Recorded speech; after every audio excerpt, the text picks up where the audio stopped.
Most people start trading with a dangerous blind spot. They open an app, see a green or red number next to a ticker, and start clicking buy and sell like it's a game.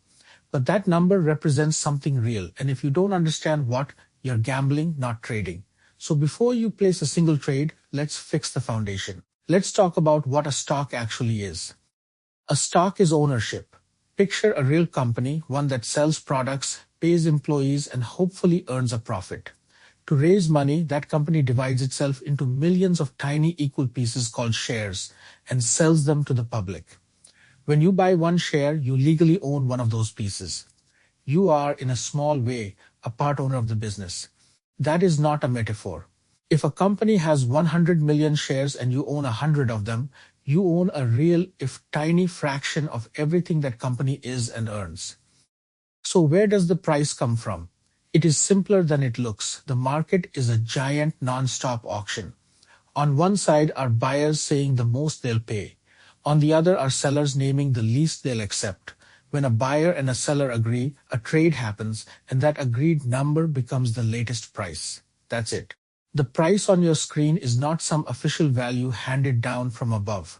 It is just the price of the most recent handshake between one buyer and one seller, updating thousands of times a second. Here's the trap that catches almost every beginner. They confuse price with value. A stock at $5 is not automatically cheaper than a stock at $500 because it depends entirely on how many shares exist and what the business is actually worth. A $500 stock can be a bargain, and a $5 stock can be wildly overpriced. Price alone tells you almost nothing. What matters is price compared to the size and quality of the business behind it. Now, why does the price move around so much? Because those buyers and sellers are constantly changing their minds about what the company is worth. Strong earnings, a new product, or good news brings in more buyers, and more demand pushes the price up. Bad news does the opposite. But here's the key insight. Markets don't price what a company is worth today. They price what people expect it to be worth in the future.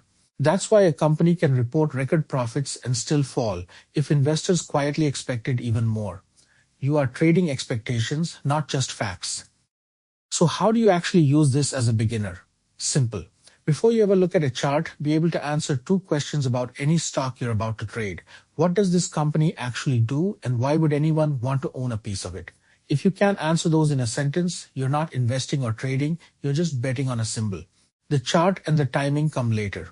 The business comes first. That single habit, understanding what you own before you own it, will put you ahead of most people who ever open a brokerage account. Let that reframe how you see the whole market.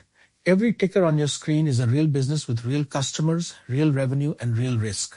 You are not buying a lottery number. You are buying a small ownership stake in something that exists in the world. Let's lock it in with the one-breath version. A stock is a slice of ownership in a real company.